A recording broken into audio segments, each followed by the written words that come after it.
नमस्कार, मी गौरी सूर्यवंशी. एस मराठीमध्ये आपलं स्वागत. वळूया आजच्या बातमीकडे.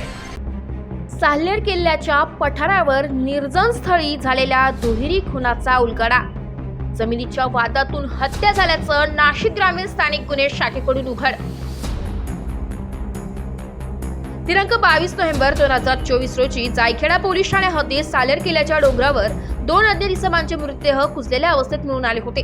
मयत इसमांनी परिधान केलेले कपडे व अंगावरील चीज वस्तूंवरून त्यांची ओळख पटविण्यात आली होती. यातील मयत हे रामभाऊ गोटीराम वाघ वय वर्ष 60, राहणार गोपाळखडी तालुका कळवण, तर दुसरे नरेश रंगनाथ पवार वय वर्ष 63, राहणार कळवण तालुका कळवण असे असल्याचं निष्पन्न झाले.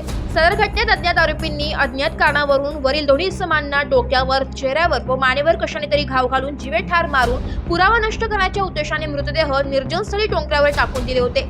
याबाबत जायखेडा पोलीस ठाण्यात गुन्हा नंबर 500/2024 भारतीय न्याय संहिता कलम 103 238 प्रमाणे गुन्हा दाखल करण्यात आला होता. मयत दोन्ही इसम मिसिंग असल्याबाबत ही दिनांक 13 नोव्हेंबर 2024 रोजी अभोणा पोलीस ठाण्यात नोंद असल्याचं निदर्शनास आले होते. सदर घटनेबाबत नाशिक ग्रामीण जिल्हा पोलीस अधीक्षक विक्रम देशमाने, अप्पर पोलीस अधीक्षक मालेगाव अनिकेत भारती, उपविभागीय पोलीस अधिकारी मालेगाव ग्रामीण विभाग नितीन गणापुरे यांनी तात्काळ दखल घेऊन सदर खुनाचा गुन्हा उघडकीस आणण्यासाठी स्थानिक गुन्हे शाखा व जायखेडा पोलिसांना सूचना दिल्या होत्या. त्यानुसार स्थानिक गुन्हे शाखेचे पोलीस निरीक्षक राजू सुर्वे व जायखेडा पोलीस स्टेशनचे सहाय्यक पोलीस निरीक्षक पुरुषोत्तम शिरसाट यांनी वरील गुन्ह्यातील मयतांबाबत सविस्तर माहिती घेतली. यातील मयत हे दिनांक 13 नोव्हेंबर 2024 पासून कळवण परिसरातून सटाण्याच्या दिशेने मोटरसायकलवर गेले असल्याची माहिती मिळाली. त्यावरून तपासाची चक्रे फिरून स्थानिक गुन्हे शाखा व जायखेडा पोलीस पथकाने सतत 2 दिवस साल्हेर किल्ला व केळझर धरण परिसरात पाळत ठेवून 7 संशयितांना ताब्यात घेतलं असून त्यांनी सदर गुन्हा केल्याची कबुली दिली आहे.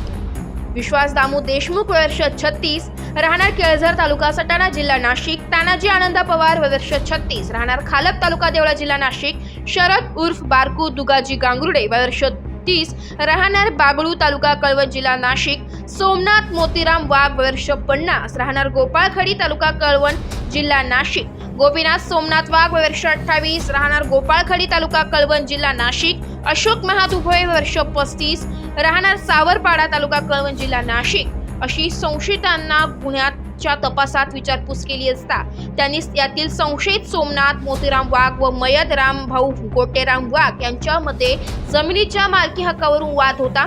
मयत रामभाऊ यास त्याचा मित्र नरेश रंगनाथ पवार हा सदर वादात कळवण कोर्टात मदत करीत होता.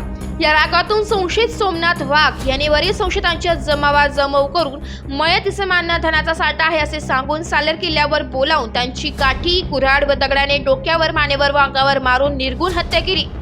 तसेच पुरावा नष्ट करण्याच्या उद्देशाने दोन्ही मृतदेह निर्जन स्थळी साल्हेर पठारावर सोडून मयताच्या मोटरसायकलची सुद्धा विल्हेवाट लावली आहे. एस मराठी न्यूज साठी प्रतिनिधी विजय बडोदे, साल्हेर. अशाच नवीन ताज्या घडामोडी जाणून घेण्यासाठी आमच्या एस मराठी न्यूज चॅनेलला लाईक करा, शेअर करा, सबस्क्राईब करा आणि बेल आयकॉनला क्लिक करायला विसरू नका.